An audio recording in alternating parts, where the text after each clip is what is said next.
tiếng sáo vô cùng ngọt ngào của bạn. Xin một tràng vỗ tay nữa được không ạ? Tiếp theo chương trình văn nghệ, xin mời quý vị đại biểu cùng toàn thể các bạn đến với tiết mục múa mông hiện đại qua sự thể hiện của các bạn nữ đến từ tỉnh Hà Giang. Mời quý vị và các bạn cùng thưởng thức.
Cảm ơn tiết mục múa đến từ tỉnh Hà Giang.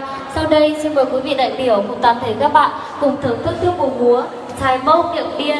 Xin mời cháu vỗ tay ạ.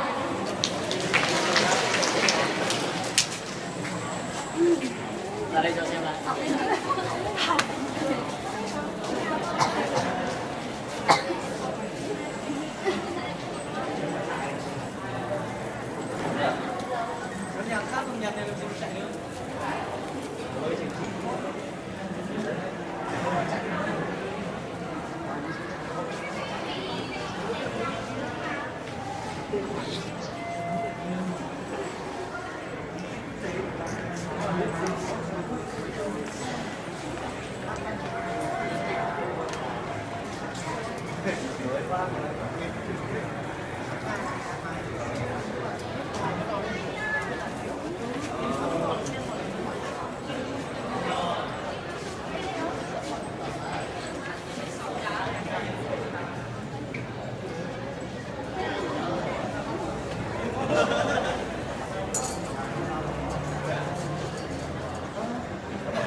Đây là toàn bộ hội trường tổ chức cho sự kiện Tết Mông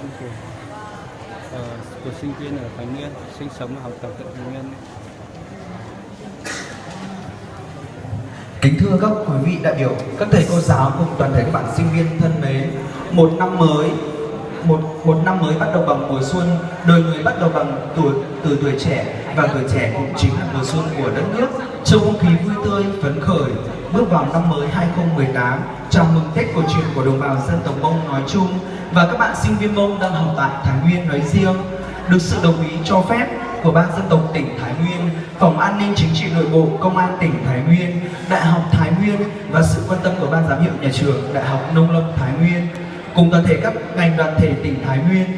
Hôm nay, ngày 6 tháng 1 năm 2019, chúng em tổ chức buổi meeting vui Tết cổ truyền dành cho bộ phận học sinh, sinh viên xa nhà đang học tại Thái Nguyên như một sự quan tâm, một lời chào mừng sức khỏe năm mới, an khang thịnh vượng và nhiều thành công.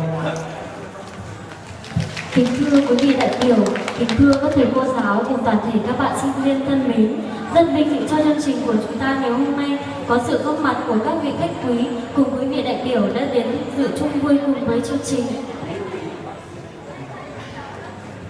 Em xin trân trọng giới thiệu thầy Lê Quốc Tuấn, Phó trưởng phòng công tác học sinh sinh viên Đại học Nông lâm.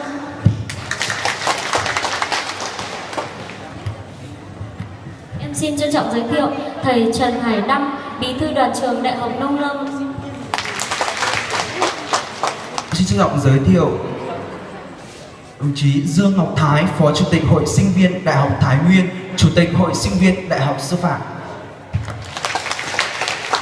Em xin trân trọng giới thiệu cô Trần Thanh Hương, Phó công tác Hội Sinh viên. Xin trân trọng giới thiệu tiến sĩ Đặng Kim Tuyến, Phó trưởng khoa Lâm nghiệp.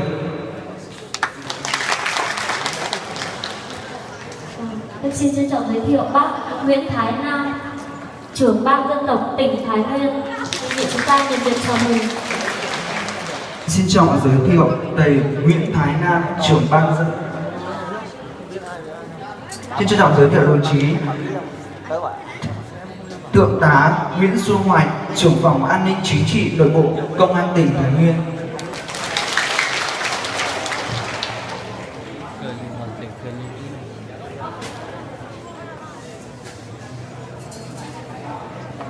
Em xin trân trọng giới thiệu thầy Nguyễn Văn Việt, Phó trưởng phòng công tác học sinh sinh viên trường Công nghệ thông tin. Xin trân trọng giới thiệu anh Tạ Văn Việt, Phó trưởng phòng BA83.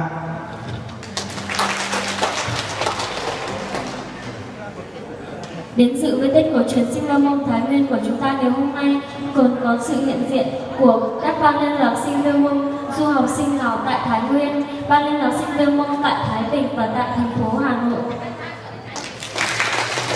Cùng toàn thể các thầy cô giáo, các bạn sinh viên đang học tập tại các trường đại học cao đẳng trên địa bàn tỉnh Thái Nguyên.